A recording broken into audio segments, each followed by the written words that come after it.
Hi friends, this is Mackenzie, also known as Emtothethird on Instagram, Ravelry, and YouTube, and I'm using my phone today to record because I cannot find either of my memory cards for my camera, and I've also been having issues with one of them, so for now we're on the phone, which I don't love. It doesn't have as good of audio, but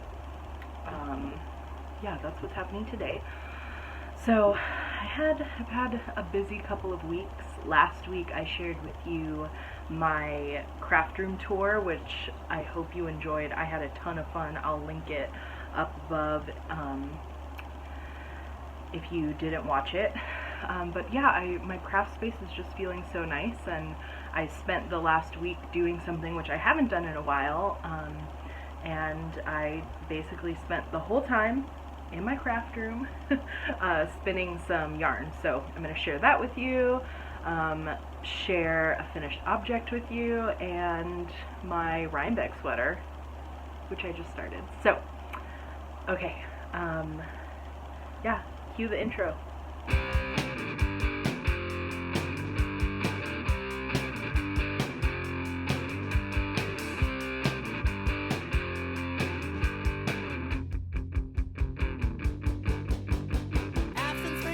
Grow fonder, and the people that I love are getting farther away. They say distance makes the heart grow stronger.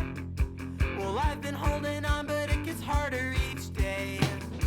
When there's nothing I can do, always a phone call or a postcard away from you. Only numbers, only lines on a map, and we're so far from one another, but it won't hold us back, no. My heart's not pumping blood, my heart is pumping iron, my heart's getting tough. It gets stronger every day, but it's still not enough to fight off the loneliest nights. But when I see you next, I'll put it straight to the test. I'll have a skip in my step and a fist in my chest, where my heart used to be, so this distance can't hurt me, and I'll finally say I'm alright and believe it. I'll say I'm okay and I'll mean it. I'll say I'm okay and I'll mean it.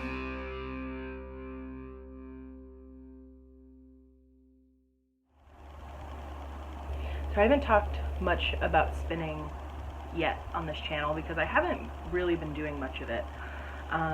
But right before I moved away from the Bay, which was 4 years ago at this point,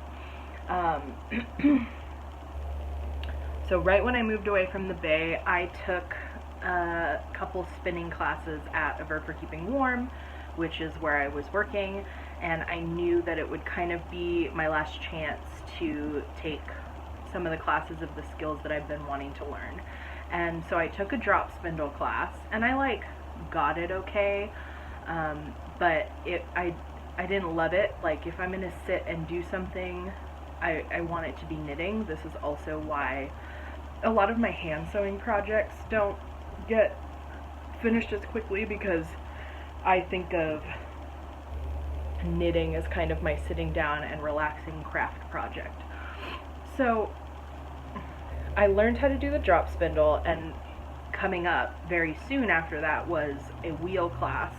And initially I wasn't planning on taking it, but Brooke, who is the owner of Sincere Sheep, who was a teacher and who I known because she was a teacher at Verb, she was like, you should just do it, like, you know, if you're not going to get another chance, why not? So I took the class with her, and I took to the wheel.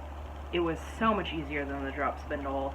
I had worked with fiber a lot because we measured it out. We had a lot of spinning equipment at Verb, but I just hadn't actually spun myself. So I took her class, I totally took to it, I really enjoyed it, and I borrowed from Verb for a couple of weeks, I think, a Lendrum spinning wheel, and that was really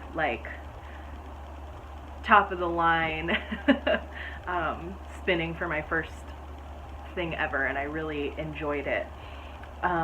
So I did that, and I ended up spinning a 2-ply with like some natural brown. I don't remember what type of fiber it was or any, I mean, I don't remember what breed it was breed specific, but it was just like a natural brown color, and I made a 2-ply yarn, and I made me and a friend of mine both hats out of it, and that was one of my favorite hats ever, and I don't know where it ended up, but yeah, so it turned out it was nice. It's a different craft from knitting. It just, I don't know how to explain it, but it's really nice, and I like that in doing it, it helps me understand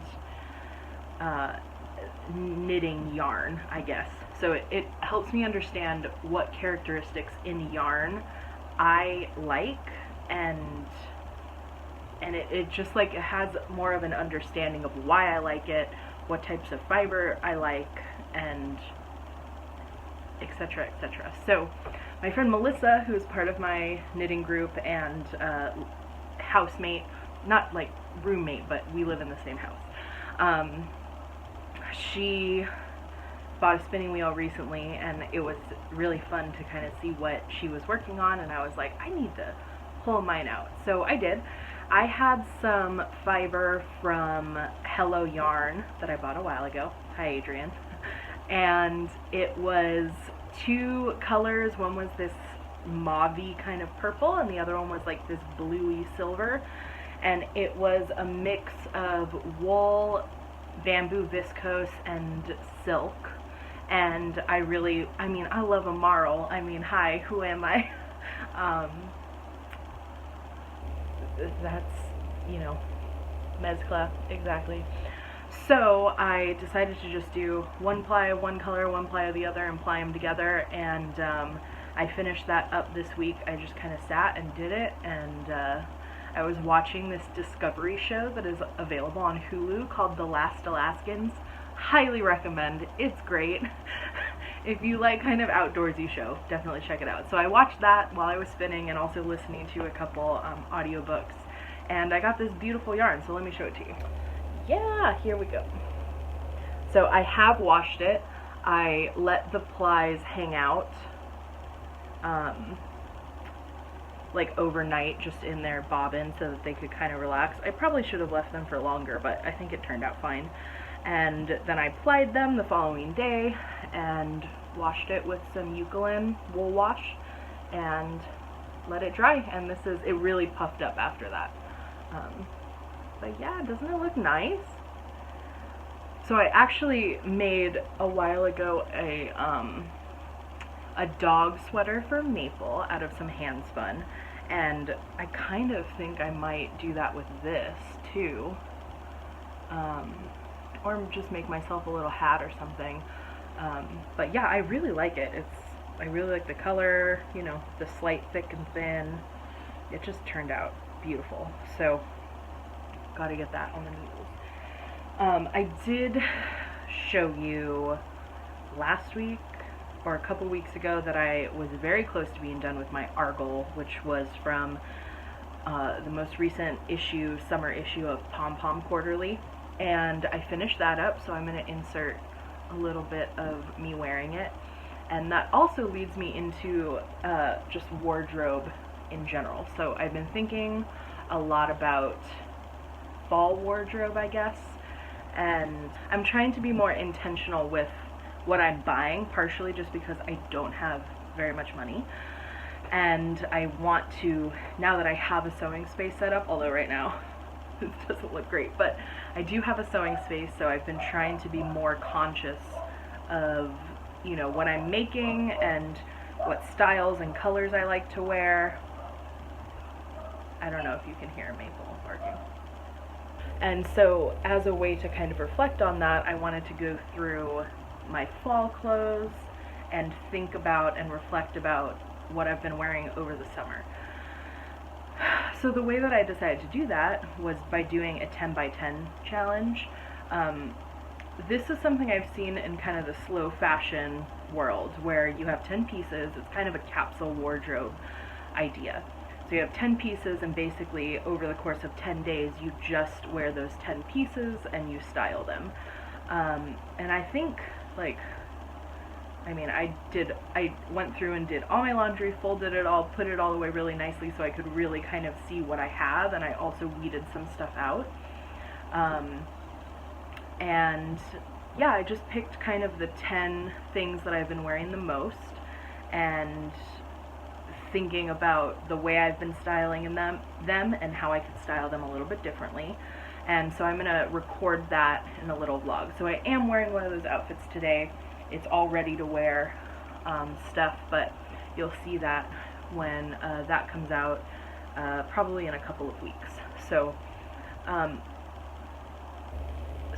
so the argyle is part of that. That's one of the pieces that I wanted. I wanted to include a hand knit and some handmade stuff. So I think about a third of it right now is handmade, and you know, hopefully if I do this again in the future, more of them will be handmade, but you know, it's just, I'm just trying not to be hard on myself and just kind of, you know, this is what I have right now, and be grateful for that and work from there.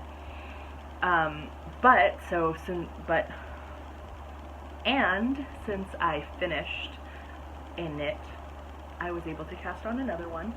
I've been really thinking about what I wanted my Rhinebeck sweater to be, because I am going this year. I just finalized the plans since I last recorded with my upstairs neighbor Melissa and my friend Katrina, so that's going to be really fun. And if you're going to be there, let me know in the comments. I really want to do a Latinx meetup. I was just talking about this with my friend Danielle, so let me know if you'd be interested, and I will get to figuring it out. Yeah, so I wanted to cast on a sweater. I did want it to be my yarn, just because I have so much of it right now. Just because I thought it would be fun, and you know, yeah, so I kind of went through and I was looking whether I should do abrazo or if I should do mezcla, and I do have a sweater out of abrazo, which is the Palmetto from Pom Pom Quarterly, and so I'll probably be wearing that, but I cast on this sweater called Once and Floral by Maxim Sear, I don't know, Maxim. I'll link it down below. And it is inspired by David Rose on Schitt's Creek, which also, if you haven't watched that, Kay and I started watching it, and I haven't belly laughed at a show in such a long time, and it is fantastic. Eugene Levy is in it. Dan Levy plays David Rose, who is actually Eugene Levy's son, and they're playing this relationship in the show too. And then Catherine O'Hara is the mom, and all the characters are just like, just so funny and well written. There's so many good bits in it. So it's sort of fortuitous that I am knitting the sweater as Kay and I are making our way through the show. So this is what it looks like. Oh. Okay. So I am just about finished with the yoke. Look at those roses, and it like totally matches my hair. So yeah, so this is top down. Does not look pretty. And this color is mezcla in a new colorway that I just posted on the website, called La Cienega, and the pink color and the white are just a base that I was trying out. I don't think I'm gonna be using that base going forward because it's superwash and the color work didn't turn out, like, you know, superwash and color work don't always mesh well together. But I'm super happy with the way this turns out. This is dyed with cochineal, this pink, and the La Cienega is actually dyed with logwood and weld together.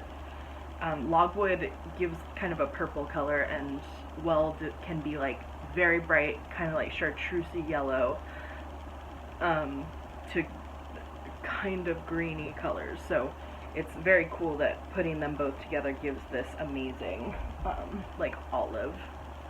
Isn't that cool? Yeah, so that's what I'm working on. I'm very excited. You know, just for Rhinebeck in general, something to look forward to. I know I'm getting started early, but I figure once I get through the yoke, it's going to kind of stall because it's all just stuck in it, knitting. Yeah, I finished up. I'm basically caught up on my sock knitting for the year, which is really lovely, and definitely partially to do with the sock tube knitting. And I have another sock tube that I need to work on too.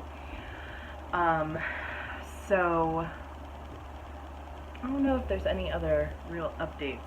I have been working on sewing, and having those patterns printed was amazing, but when it gets hot, I don't go into the spaces as much where I have a surface to like draw out or, you know, trace out the pattern, so I just haven't been really prioritizing it, which is fine. It's fine. The other thing about going through my wardrobe and thinking about fall clothing has been that I'm selling some ready-to-wear pieces. Most of them are hardly worn, almost brand new, from Tuesday Bassin, from ASOS Curve, from ModCloth, and I'm doing that on eBay. I haven't sold stuff on eBay before, but I know that there's like a market for plus size clothing, and especially nicer plus size clothing. So I will post a link below if you're interested in that. They're all about size US 18 to 22, which is, I think, UK about 18, 16, 18, 20. So I think that's kind of it for this week. I definitely including at the front of this episode and at the end some scenes from stuff that I've been doing. I had my knit night last night, which was super fun. We went to this little beer garden that happens in a neighborhood, and, you know, kind of just sat down and knit. And I've, since having the yarn swap, both of my knit nights have merged, so there's more of us all at once. So it's nice because previously when there were just 4 of us meeting, if one person canceled, you know, and then someone couldn't make it, then it was just 2 of us. So now, you know, if someone cancels, there's more likely to be a bigger group, which, like, isn't, you know, it's great regardless, but it's kind of just a fun group of people. So yeah. Okay, well, if you enjoyed this video, if you like me, please hit subscribe if you haven't already. Definitely like this video. It really helps me out a lot. And I'll see you next week for the next making vlog. Bye.